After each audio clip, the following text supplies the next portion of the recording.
wabarakatuh. Perkenalkan, nama saya Muhammad Kurniagung. Di sini saya akan menjelaskan tentang pendahuluan sampai tujuan penelitian mengenai fenomena penerapan teknologi informasi dan komunikasi dalam organisasi BEM Ilmu Komunikasi UNJ. Kami dari kelompok 2 yang beranggotakan Muhammad Kurniagung, Alif Fatkan, Resila Syaril, dan Syafira Yuliana. Sebagai pendahuluan, perkembangan teknologi informasi dan komunikasi mempengaruhi seluruh kehidupan kita dengan semakin pesatnya berbagai bentuk aplikasi. Sebagaimana yang dijelaskan oleh Toffler, perkembangan ini berlangsung dalam 3 gelombang, yaitu yang pertama gelombang pertanian, yang kedua teknologi industri, dan yang ketiga gelombang elektronik dan teknologi informasi. Di antaranya berbagai perkembangan teknologi yang ada, teknologi informasi berkembang sangat pesat. Terlihat bahwa dalam beberapa dekade terakhir telah terjadi revolusi dalam dunia bisnis yang mempercepat terjadinya perubahan mendasar dalam penyelenggaraan organisasi yang terstandarisasi. Ini bisa dilihat dari perubahan di sekitar kita. Teknologi informasi pada dasarnya adalah sinergi dari sistem elektronik atau biasa disebut sebagai gabungan dari komputer dan komunikasi, pengolahan data, dan sistem telekomunikasi. Teknologi informasi mencakup semua sarana atau alat yang saling terintegrasi, yaitu digunakan untuk memfilter data, memproses atau mengirim, dan juga menyajikan sebuah bentuk elektronik menjadi informasi dalam berbagai format yang berguna bagi pemakainya. Teknologi tersebut dapat merupakan kombinasi dari perangkat keras dan perangkat lunak dan program bekerja, operator dan pengguna sebagai satu sistem. Melalui teknologi ini secara mendasar mengubah cara anggota organisasi berkomunikasi, menyampaikan informasi, melaksanakan pekerjaan, dan bekerja sama tanpa batas waktu, batas geografis, dan juga tanpa terikat oleh peraturan atau konvensi internasional. Hanya saja dalam organisasi, pengguna teknologi informasi dan komunikasi tidak lagi untuk mengembangkan budaya kuno dalam berinteraksi seperti surat menyurat dan lainnya, di mana waktu yang dihabiskan untuk berkomunikasi satu sama lain dan dilakukan saja berbagai komunikasi kelompok. Dulu butuh beberapa minggu untuk menunggu balasan dari pelaku organisasi, jadi sekarang pengguna teknologi informasi dan komunikasi dalam melakukan komunikasi jarak jauh hanya butuh waktu persekian detik melalui saluran telepon untuk mempermudah komunikasi organisasi tersebut. Lalu selanjutnya, tentunya berkat kemajuan teknologi informasi dan komunikasi, tidak hanya dapat berkomunikasi melalui suara saja. Pada komunikasi modern saat ini, kini orang bahkan dapat menyapa secara langsung melalui video call. Lalu seberapa besar pengaruh penggunaan komunikasi terhadap komunikasi organisasi? Tentunya teknologi informasi dan komunikasi ini dampaknya sangat besar dan komprehensif bagi komunikasi organisasi. Komunikasi merupakan hal yang sangat mendasar dalam kehidupan manusia. Kegiatan komunikasi dapat dilakukan di mana saja dan tidak lagi dibatasi oleh ruang, waktu, maupun lokasi. Sebagai masyarakat, manusia selalu ingin menjalin kontak dengan orang lain. Orang-orang ingin mengetahui beberapa hal, apakah mereka memahami lingkungan sekitar mereka, atau hanya ingin mengetahui isu yang sedang diperbincangkan oleh masyarakat. Jika kita bahas lebih jauh, tujuan komunikasi adalah suatu proses perubahan tingkah laku individu dan kelompok pelaku organisasi. Untuk tujuan yang lebih rendah adalah tingkat perubahan sikap dan ubah sudut pandang. Orang pertama-tama harus merubah pandangan mereka tentang peran organisasi untuk keinginan pencapaian organisasi dan kemudian mengubah sikap atau keyakinan mereka dan perubahan terakhir dalam perilaku atau tindakan. Karena faktanya tidak semua tujuan tindakan tercapai saat berkomunikasi. Sehingga pandangan orang berubah bukan hanya dengan menjalankan organisasi, tapi juga dengan pandangan sikap dan perbuatannya. Tentunya berkat kemajuan teknologi informasi dan komunikasi, tidak hanya dapat berkomunikasi melalui suara saja. Pada komunikasi modern saat ini, orang dapat bernyapa secara langsung melalui video call. Lalu seberapa besar pengaruhnya? Itu teknologi informasi dan komunikasi sangat besar, dan komunikasi merupakan hal mendasar dalam kehidupan manusia. Sebagai masyarakat, manusia selalu ingin menjalin kontak dengan orang lain. Lalu jika kita bahas lebih jauh, tujuan komunikasi adalah suatu proses perubahan tingkah laku individu dan kelompok atau pelaku organisasi. Tujuan yang lebih rendah adalah perubahan sikap dan ubah sudut pandang. Orang-orang pertama harus mengubah pandangan mereka tentang peran organisasi untuk keinginan pencapaian organisasi, dan kemudian untuk mengubah sikap atau keyakinan mereka. Lalu perubahan terakhir dari perilaku dan tindakan mereka, karena faktanya tidak semua tujuan tindakan dapat tercapai saat komunikasi. Saat ini dunia kerja, pelakunya masing-masing instansi, dan juga diperlukan pemanfaatan teknologi informasi dan komunikasi dalam organisasi sebagai alat untuk mengimplementasikan struktur organisasi sesuai dengan harapan dan tujuan para pelaku organisasi. Sebelum sistem yang lengkap atau komprehensif selesai dibangun, penggunaan teknologi informasi dan komunikasi dalam organisasi internal perusahaan harus dilakukan secara berjenjang. Dalam penerapannya, rencana strategis penggunaan teknologi informasi dan komunikasi selalu sejalan dengan rencana strategis, sehingga setiap penerapan teknologi dapat memberikan nilai bagi organisasi. Dalam dunia organisasi tidak dapat dipungkiri bahwa dalam budaya peradaban manusia, penggunaan teknologi komunikasi lepas dari teknologi informasi dan komunikasi. Peradaban manusia kini memasuki era dunia teknologi yang biasa kita sebut era digital atau digital era. Dalam dunia globalisasi, salah satunya adalah perkembangan teknologi informasi dan komunikasi sangat berkembang pesat. Komunikasi teknologi sangat terbuka dan juga mencakup semua aspek dalam acara kehidupan manusia, terutama untuk organisasi. Komunikasi organisasi didefinisikan sebagai proses menciptakan makna untuk interaksi dalam organisasi. Dengan kata lain, komunikasi organisasi adalah perilaku organisasi yang terjadi bagaimana individu-individu terlibat dalam proses tersebut, melakukan transaksi dan memberi makna pada apa yang terjadi. Inti dari komunikasi organisasi ini adalah perilaku manusia. Komunikasi dalam suatu organisasi dibagi menjadi 3 arah, yaitu ke bawah, ke atas, dan horizontal. Komunikasi ke bawah adalah pesan dari informasi diturunkan dari manajemen senior ke bawahan. Komunikasi ke bawah dalam organisasi biasanya mencakup implementasi tujuan dan strategi, instruksi kerja, dan alasan utama, prosedur, praktik, dan umpan balik dan kinerja. Inti dari komunikasi organisasi adalah perilaku organisasi. Komunikasi dalam suatu organisasi itu ada 3 yang tadi sudah dijelaskan, adalah dari komunikasi ke bawah. Lalu untuk selanjutnya ini merupakan penjelasan dari Wijaya dan Hermanningsi pada tahun 2015. Dalam komunikasi organisasi, pertukaran informasi atau arus pesan antar unit komunikasi yang merupakan bagian dari organisasi berdasarkan struktur dan hierarki yang terjadi pada organisasi formal dan informal tertentu. Komunikasi horizontal merupakan sebuah komunikasi yang memiliki tujuan pokok, yaitu memberikan tujuan sosial dan dukungan sosial dan emosional di antara mereka dan juga di antara anggotanya, mengatur atau membantu setiap organisasi internal. Proses pelaksanaan kegiatan kerja untuk mendorong terciptanya kegiatan kerja yang efektif dan juga menyebarkan otoritas dan tanggung jawab kepada seluruh anggota organisasi. Untuk fokus penelitiannya berdasarkan uraian tadi, teknologi informasi dan komunikasi terus berkembang seiring waktu berjalan. Dalam perkembangan ini, fokus penelitian dari fenomena penerapan teknologi informasi dan komunikasi, yaitu bagaimana penerapan teknologi informasi dan komunikasi dalam organisasi BEM Ilmu Komunikasi UNJ. Tujuan penelitiannya itu adalah dengan judul ini kami ingin mendeskripsikan bagaimana penerapan teknologi informasi dan komunikasi di dalam organisasi. Penelitian ini difokuskan pada organisasi BEM Ilmu Komunikasi UNJ dan dilihat dari penerapan teknologi informasi dan komunikasi di dalam organisasi tersebut. Terima kasih.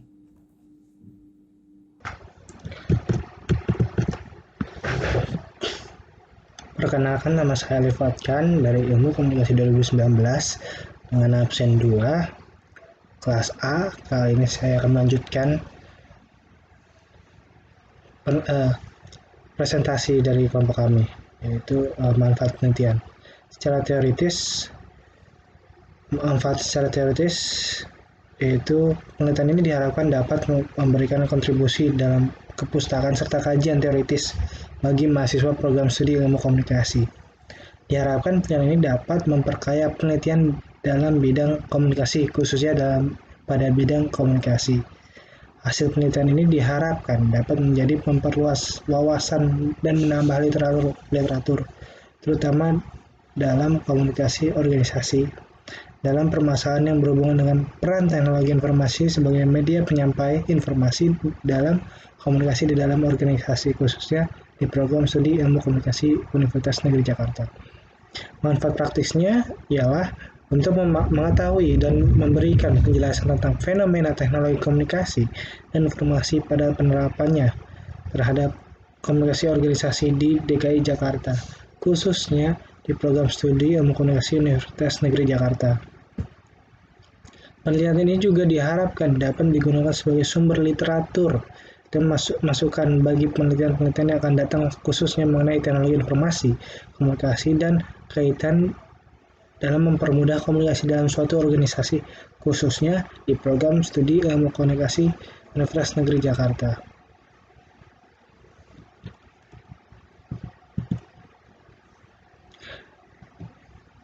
Kali ini kita berada di bab 2, yaitu kajian pustaka. Penelitian sebelumnya ialah berjudul penggunaan aplikasi WhatsApp dalam komunikasi organisasi, Pegawai Dinas Lingkungan Hidup dan Kebersihan Sidoarjo oleh Rizka Rahmanasari pada tahun 2017. Penelitian ini menggarisbesarkan yaitu bagaimana peran aplikasi WhatsApp dalam komunikasi organisasi Pegawai Dinas Lingkungan Hidup dan Kebersihan Sidoarjo dengan menggunakan metode kualitatif deskriptif. Penelitian selanjutnya adalah berjudul pemanfaatan teknologi informasi dan komunikasi untuk meningkatkan pendidikan di Indonesia oleh Cecep Abdul Khalik pada tahun 2017. Penelitian ini menggarisbesarkan bagaimana pemanfaatan teknologi informasi dan komunikasi untuk meningkatkan pendidikan di Indonesia dengan menggunakan metode kualitatif deskriptif. Penelitian selanjutnya adalah berjudul peran teknologi informasi dalam komunikasi antara budaya dan agama oleh Nursita Kilian pada tahun 2014. Pembeda dari penelitian kami ialah penelitian kami itu lebih berfokus pada teknologi informasi dan komunikasi yang dilakukan oleh organisasi Badan Eksekutif Mahasiswa Ilmu Komunikasi Universitas Negeri Jakarta. Penelitian selanjutnya berjudul penggunaan teknologi dalam komunikasi organisasi di dalam lingkungan kampus STAIN Gajah Putih oleh Makmur Jaya pada tahun 2020. Penelitian ini menggarisbawahi tentang bagaimana penggunaan teknologi dalam komunikasi organisasi pada lingkungan kampus STAIN Gajah Putih dengan metode kualitatif deskriptif. Yang membedakan dengan penelitian kami adalah kami berfokus pada teknologi informasi dan komunikasi yang dilakukan oleh organisasi Badan Eksekutif Mahasiswa Ilmu Komunikasi Universitas Negeri Jakarta. Masih dengan penelitian sebelumnya, yaitu dengan judul teknologi komunikasi informasi untuk meningkatkan kesadaran publik pada organisasi sosial, yang ditulis oleh Dihayu Chandraningrum pada tahun 2018, yang menggarisbawahi itu mencari cara mengelola media sosial untuk menyebarluaskan program-program AIMI Padang. Dan penelitian ini dilakukan secara kualitatif deskriptif. Yang membedakan dengan penelitian kami adalah penelitian kami lebih fokus pada teknologi informasi dan komunikasi yang dilakukan oleh organisasi BEM Eksekutif Mahasiswa Ilmu Komunikasi Universitas Negeri Jakarta. Selanjutnya, ada berjudul peran ICT bagi organisasi media massa dan budaya masyarakat yang ditulis oleh Mutia Rahmi Prawiti pada tahun 2014.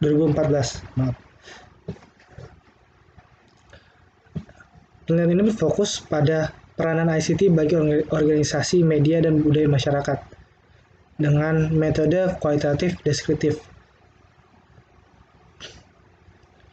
Selanjutnya ada peran teknologi informasi dalam usaha meraih kesempatan masa depan organisasi yang ditulis oleh Mohali Mahmudi pada tahun 2019. Plan itu menggarisbawahi tentang teknologi informasi menyebabkan komunikasi berlangsung efisien hingga meningkatkan produktivitas organisasi dan individu dengan metode kualitatif deskriptif. Selanjutnya ada pengaruh teknologi informasi terhadap budaya organisasi dan kinerja karyawan di STMIK Stikom Bali yang diteliti oleh IGD KT Cahyadi Putra Budi pada tahun 2018 dengan menggarisbawahi bagaimana pengaruh suatu teknologi terhadap budaya organisasi dan kinerja karyawan yang ada di STMIK Stikom Bali. Dan menggunakan metode mixed method yaitu kualitatif penjabaran deskripsi, dan kuantitatif dengan mencantumkan perhitungan angka dan presentasi. Selanjutnya, sistem komunikasi organisasi berbasis teknologi informasi dan komunikasi atau TIK dalam menunjang kinerja institusi Stikosa AWS yang ditulis oleh Johanan Kristianto pada tahun 2013. Penelitian ini menggarisbawahi dan ini bertujuan untuk mendukung pelestarian lingkungan dengan meminimalisir penggunaan kertas yang diharapkan dapat membantu manajemen untuk bekerja dengan lebih efektif dan efisien. Penelitian ini menggunakan metode kualitatif deskriptif. Penelitian selanjutnya berjudul penelitian konseptual peningkatan kualitas strategis melalui penggunaan teknologi informatif dan komunikasi dalam meningkatkan kinerja pemerintah daerah yang diteliti oleh Zulkifli, Tatik Nurhayati, dan Muhammad Junaidi pada tahun 2019. Dengan tujuan penelitian ini adalah meningkatkan kinerja organisasi pemerintahan daerah dalam pemanfaatan teknologi dan pengelolaan ya dengan metode kualitatif dengan kajian literatur secara komprehensif. Variabel adalah objek penelitian yang atau apa yang menjadi suatu titik perhatian suatu penilaian, dan segala sesuatu dapat mengambil nilai yang berbeda. Nilai-nilai dapat berbeda pada waktu yang berbeda untuk objek atau orang yang sama pada waktu yang sama atau objek orang yang berbeda. Dalam penelitian ini yang menjadi variabel adalah teknologi informasi komunikasi.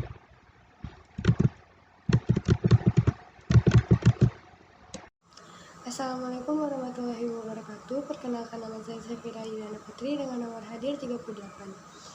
Selanjutnya adalah pendekatan penelitian. Dalam penelitian ini ada 3 metode, yaitu metode kualitatif, metode kuantitatif, dan juga metode campuran. Metode kualitatif dan kuantitatif itu tidak kaku, berbeda, berlawanan, atau dikotomi. Sebaliknya, mereka mewakili tujuan yang berbeda pada sebuah kontinu. Penelitian metode campuran berada di tengah rangkaian ini karena menggabungkan unsur metode kualitatif dan kuantitatif. Penelitian kualitatif adalah metode menggali dan memahami makna individu atau kelompok yang terkait dengan masalah sosial atau kemanusiaan. Proses penelitian melibatkan masalah dan prosedur yang muncul. Data biasanya dikumpulkan dalam setting persiapan. Analisis data berkisar dari detail hingga topik umum, induksi, dan konstruksi. Peneliti menjelaskan arti dari data tersebut. Peserta dalam bentuk survei ini mendukung pendekatan penelitian yang menghargai gaya induktif, memperhatikan makna pribadi, dan pentingnya melaporkan situasi yang kompleks. Penelitian kuantitatif adalah metode pengujian teori objektif dengan memeriksa hubungan antar variabel. Variabel-variabel ini dapat diukur dengan instrumen sehingga prosedur statistik dapat digunakan untuk menganalisis data. Dalam penelitian ini, peneliti menggunakan metode kualitatif, yaitu suatu cara untuk menggali dan memahami makna individu atau kelompok yang berkaitan dengan masalah sosial atau kemanusiaan. Proses penelitian melibatkan masalah dan prosedur yang muncul. Data biasanya dikumpulkan dalam setting partisipan. Analisis data berkisar dari detail hingga tema umum. Peneliti menjelaskan makna data. Pada penelitian ini menggunakan jenis fenomenologi hermeneutik. Van Manen, seorang pendidik, menuliskan sebuah buku mengenai fenomenologi hermeneutik yang menjelaskan mengenai penelitian berorientasi pada pengalaman hidup atau fenomena dan menafsirkan teks kehidupan. Penelitian fenomenologi jenis ini meneliti mengenai interaksi dinamis kegiatan penelitian. Peneliti pertama-tama mengangkat suatu fenomena melalui keprihatinan yang tetap dan hal yang sangat menarik minat. Peneliti mempertahankan hubungan antara topik penelitian dan menyeimbangkan bagian-bagian tulisan secara keseluruhan. Fenomenologi tidak hanya deskripsi, tetapi juga dilihat sebagai proses interpretatif, di mana peneliti membuat interpretasi makna dari pengalaman hidup. Dalam suatu organisasi, perkembangan media online juga dimanfaatkan. Pertama, banyak dari teknologi media baru yang mentransmisikan pesan lebih cepat dari media komunikasi organisasi tradisional. Kedua, teknologi media baru juga memungkinkan komunikasi dengan peserta yang tersebar secara geografis.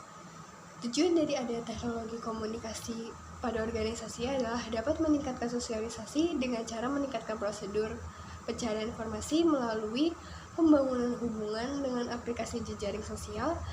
Teknologi memungkinkan komunikasi pada jarak jauh dan pada waktu yang tidak sinkron. Seringkali orang yang bekerja tidak perlu berada di tempat yang sama. Maka dari itu, peneliti memutuskan menggunakan fenomenologi hermeneutik untuk meneliti lebih dalam interaksi dinamis dari pengalaman yang dialami oleh para anggota BEM Prodi Ilmu Komunikasi Universitas Negeri Jakarta dalam menghadapi fenomena berkomunikasi dan menyampaikan informasi melalui teknologi yang serba online ini, serta menjelaskan teknologi informasi dan komunikasi apa yang akan mereka gunakan dan hambatan serta keuntungan selama mereka menggunakan teknologi informasi dan komunikasi sebagai media penyampaian informasi. Level penelitian pada penelitian ini adalah meso. Meso merupakan level penelitian yang mencangkup dan mempelajari pengalaman kelompok dan interaksi antar kelompok. Karena penelitian kami membahas seputar fenomena penerapan teknologi informasi dan komunikasi dalam organisasi BEM Prodi Ilmu Komunikasi Universitas Negeri Jakarta, maka level penelitian tingkat meso yang sesuai dengan penelitian kami.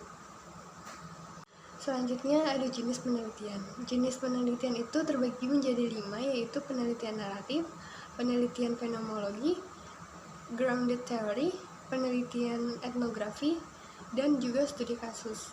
Penelitian ini termasuk dalam penelitian kualitatif studi kasus, yaitu tipe pendekatan dalam penelitian yang penelaannya kepada satu fokus yang dilakukan secara intensif, mendalam, dan berdasarkan objek penelitian.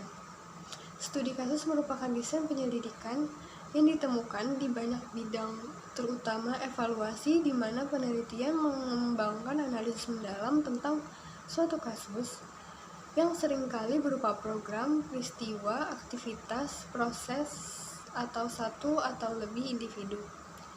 Jenis metode penelitian dapat didasarkan pada tujuan dan objek penelitian. Berdasarkan tujuan dan cara yang dilakukan penelitian terbagi menjadi penelitian dasar, penelitian terapan, dan juga pengembangan. Selain itu tergantung pada derajat sifatnya. Selanjutnya adalah unit analisis. Dalam kasus ini, unit analisis kami adalah organisasi, yaitu Badan Eksekutif Mahasiswa Ilmu Komunikasi Universitas Negeri Jakarta. Unit analisis dalam sebuah penelitian biasanya juga unit pengamatan. Unit analisis kemudian adalah hal-hal yang kita periksa untuk membuat deskripsi ringkasan dari semua unit tersebut dan untuk menjelaskan perbedaan di antara mereka. Di sebagian besar proyek penelitian, unit analisis mungkin akan jelas bagi Anda. Namun, unit analisisnya tidak jelas, penting untuk menentukan apa itu. Jika tidak, kamu tidak dapat menentukan observasi apa yang akan dilakukan, dibuat, tentang siapa atau apa. Selanjutnya adalah teknik penarikan informan. Penelitian ini menggunakan teknik penarikan informasi berupa teknik purposive sampling. Teknik ini merupakan jenis pengambilan sampel non-probabilitas di mana individu yang akan diamati dipilih berdasarkan penilaian dari sang peneliti yang dapat memberikan banyak informasi atau merupakan representatif dari kelompok tertentu. Pengambilan sampel dari subjek dapat berkembang karena struktur situasi yang dipelajari menjadi lebih jelas. Teknik pengumpulan data pada penelitian ini dibagi menjadi 2 bagian, yaitu data primer dan data sekunder. Data primer dalam penelitian ini diambil dari metode wawancara. Herbert dan Ryan Rubin menjelaskan jika desain wawancara kualitatif itu lebih fleksibel, dilakukan secara berulang dan terus-menerus, bukan yang sudah disiapkan sebelumnya.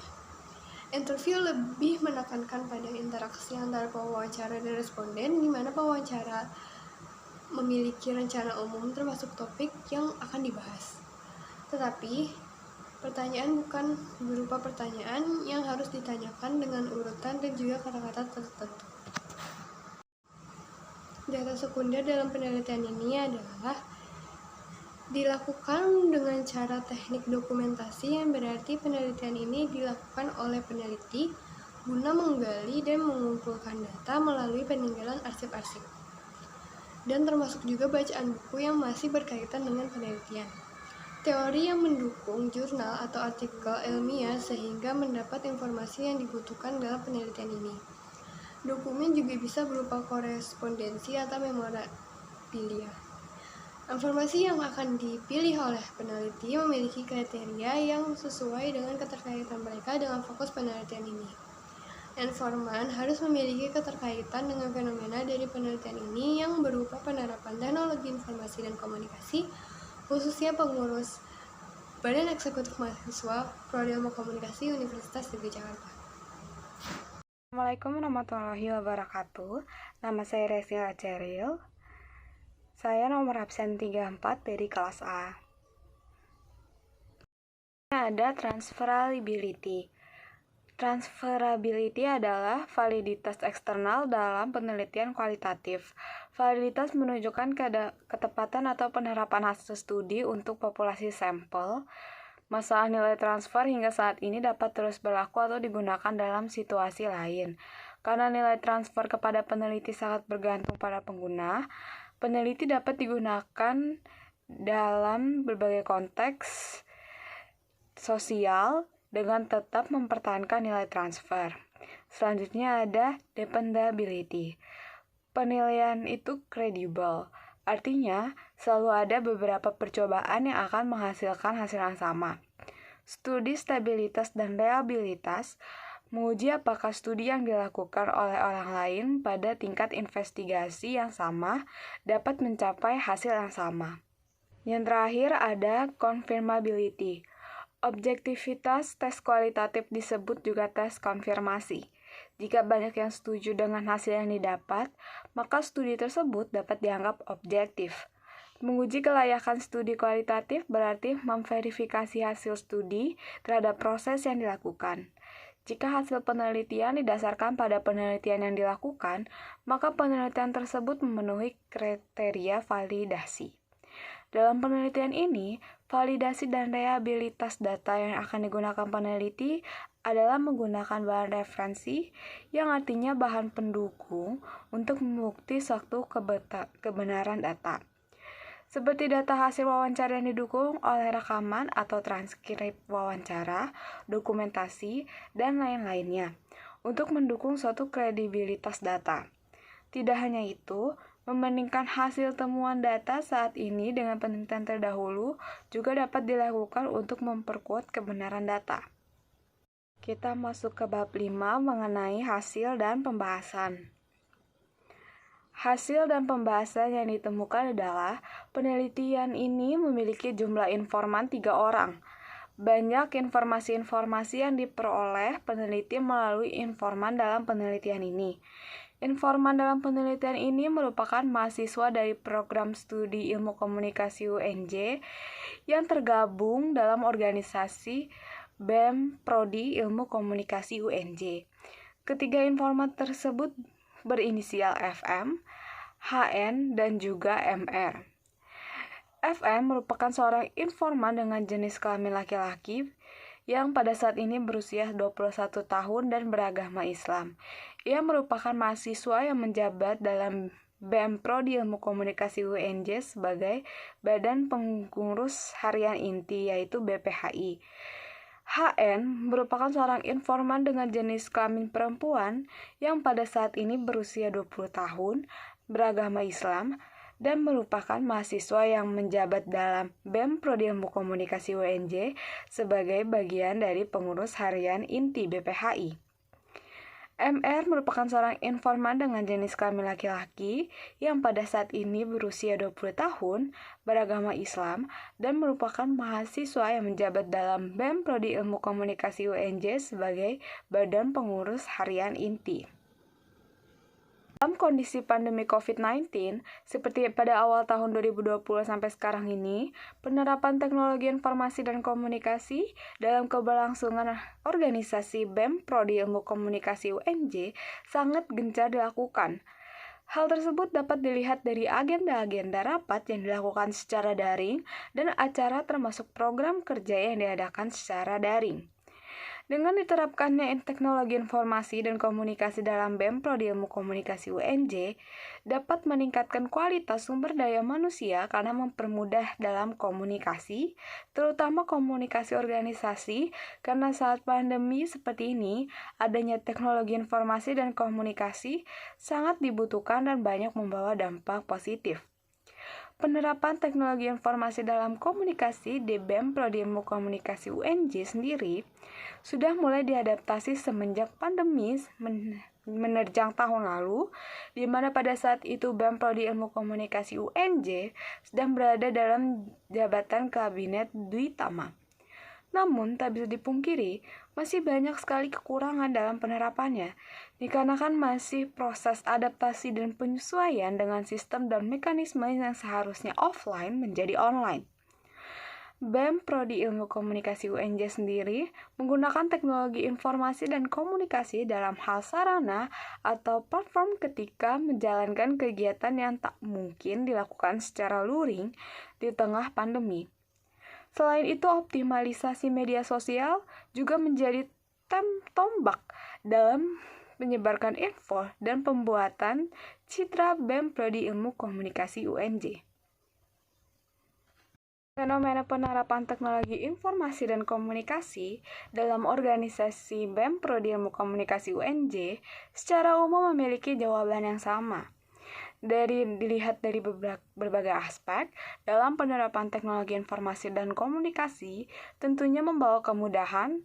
Dengan adanya perubahan dalam penerapan teknologi informasi, maka akan membawa banyak sekali kemudahan bagi BEM Prodi Ilmu Komunikasi UNJ dalam beberapa hal, seperti kemudahan dalam menyebarkan info atau berita dari organisasi, dan juga kemudahan berinteraksi dengan anggota organisasi yang berada di lokasi jauh.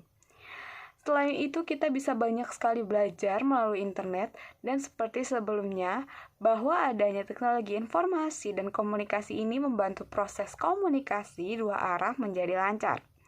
Fleksibilitas adalah hal yang terlihat jelas dalam penerapan TIK di organisasi. Setiap anggota jadi tidak terbatas oleh jarak dan bisa mengikuti tiap agenda organisasi. Walaupun membawa kemudahan, penerapan teknologi informasi dan komunikasi dalam BEM Prodi Ilmu Komunikasi UNJ tentunya terdapat kendala, seperti kontrol yang terbatas, peserta yang pasif, kurangnya interaksi yang interaktif, dan juga gangguan-gangguan teknis yang tidak terduga sebelumnya.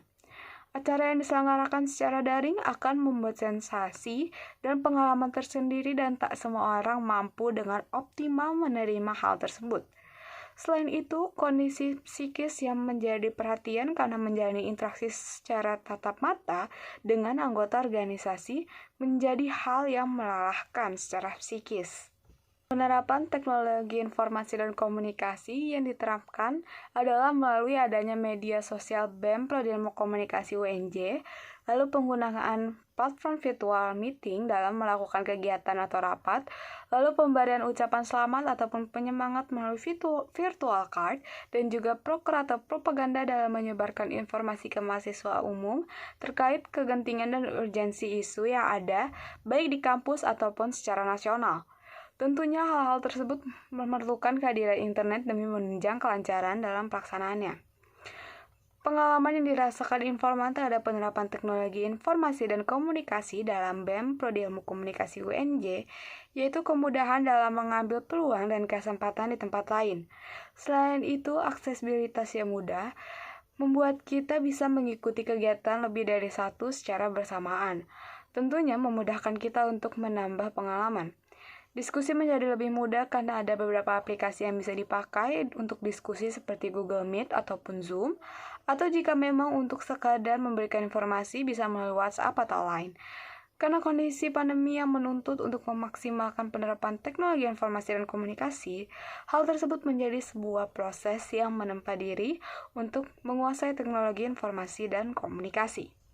Penerapan teknologi informasi dan komunikasi yang diterapkan melalui adanya media sosial oleh BEM Prodi Ilmu Komunikasi UNJ penggunaan platform virtual meeting dalam melakukan kegiatan atau rapat, lalu pemberian ucapan selamat ataupun penyemangat melalui virtual card, dan juga proker atau propaganda yang disebarkan informasi ke mahasiswa umum terkait kegentingan dan urgensi suatu isu yang ada baik di kampus ataupun secara nasional.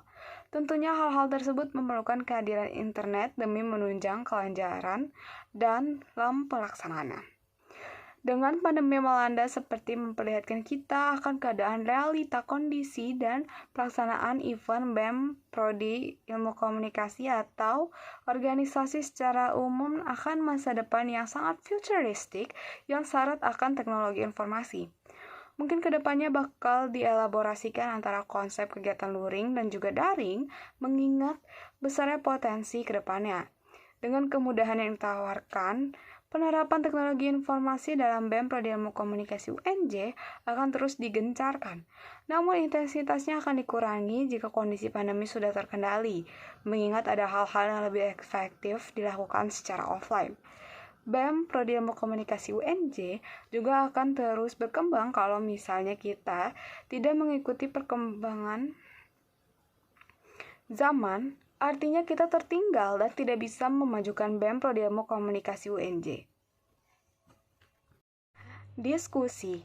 Dilihat dari hasil penelitian fenomena penerapan ilmu komunikasi Universitas Negeri Jakarta, yaitu penerapan teknologi informasi dan komunikasi dalam keberlangsungan organisasi BEM Prodi Ilmu Komunikasi UNJ, sangat gencar dilakukan.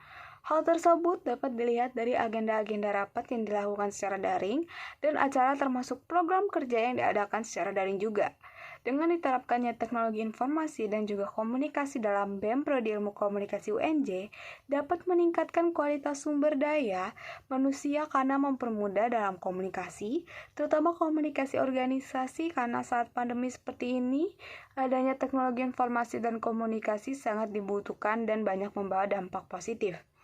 Walaupun membawa dampak positif, penerapan teknologi informasi dan komunikasi dalam BEM Prodi Ilmu Komunikasi UNJ tentunya terdapat kendala, seperti kontrol yang terbatas, peserta yang pasif, kurangnya interaksi yang interaktif, dan juga gangguan-gangguan teknis yang tidak diduga sebelumnya. Dalam penelitian ini, fenomena penerapan teknologi informasi dan komunikasi yang diteliti, informasinya detail oleh peneliti. Melalui penerapan teknologi informasi dan komunikasi lewat media baru ini, yang tampak jelas adalah penggunaannya secara individual, seperti pada teori media baru oleh McQuail yang dijelaskan bahwa media baru memiliki tingkat interaktif penggunaan media yang diindikasikan oleh rasio pengguna terhadap pengirim pesan, dan juga tingkat sosialisasinya, di mana media baru ini bersifat individual. Yang kedua adalah dengan penerapan teknologi informasi dan komunikasi dalam organisasi BEM Prodi Ilmu Komunikasi UNJ ini memperoleh pengalaman baru, khususnya dalam bidang teknologi informasi dan komunikasi. Kedepannya dari BEM Prodi Ilmu Komunikasi UNJ sendiri pun akan terus mengikuti perkembangan teknologi informasi dan komunikasi dan akan selalu menerapkannya dalam organisasi jika hal tersebut membawa dampak yang positif. Saran, berdasarkan hasil penelitian, pengamatan, dan penyajian data penelitian, penulis dapat menyampaikan hal-hal yang bisa dijadikan sebagai pertimbangan dan perbaikan hari pada penelitian selanjutnya. Bagi mahasiswa, agar lebih tahu bagaimana penerapan teknologi informasi dan komunikasi dalam organisasi BEM Prodi Ilmu Komunikasi UNJ, penerapan teknologi informasi dan komunikasi ini mungkin saja terjadi di organisasi lain, sehingga dengan adanya penelitian ini, mahasiswa dapat memahami secara umum bagaimana penerapan teknologi informasi dalam organisasi. Dan bagi pembaca, pada umumnya secara keseluruhan, peneliti berharap penelitian ini mampu memberikan peran bagi kemajuan ilmu, pengetahuan, dan teknologi, serta menambah wawasan mengenai penerapan teknologi informasi dan komunikasi bagi pembaca secara umum. Kesimpulan, berdasarkan penjabaran penelitian yang telah dilakukan, didapatkan kesimpulan bahwa sebagai berikut ini. 1. Penerapan teknologi informasi dan komunikasi dalam organisasi BEM Prodi Ilmu Komunikasi UNJ sudah cukup baik. Dilihat dari penerapannya yang membawa dampak positif atau kemudahan bagi organisasi BEM Prodi Ilmu Komunikasi UNJ itu sendiri. 2. Penerapan teknologi informasi dan komunikasi dalam organisasi BEM Prodi Ilmu Komunikasi UNJ terlihat dari proses berjalannya kegiatan dalam organisasi tersebut, seperti program kerja atau event dengan diterapkannya teknologi informasi dan komunikasi. Hal tersebut dapat dilakukan secara daring, khususnya pada masa pandemi COVID-19 seperti ini. Walaupun dalam pelaksanaannya masih terdapat kendala, tetapi hal tersebut menjadi kewajaran karena memang teknis tidak selalu sempurna, dan mengingat masa ini adalah masa transisi yang membutuhkan adaptasi. Yang ketiga, adanya kendala dalam penerapan teknologi informasi dan komunikasi BEM Prodi Ilmu Komunikasi UNJ menjadi terhambat. Teknis dan jaringan yang menyebabkan pelaksanaan acara dari BEM Prodi Ilmu Komunikasi UNJ ini menjadi terhambat. Selain itu, kendala juga terdapat pada kontrol yang terbatas sehingga komunikasi sulit dikendalikan karena memang setiap individunya menggunakan perangkat masing-masing dan berada di media yang sama. Respon atau timbal balik yang diterima juga tidak sebaik ketika komunikasi secara luring. Sekian dari kelompok kami, kurang lebihnya mohon maaf. Wassalamualaikum warahmatullahi wabarakatuh.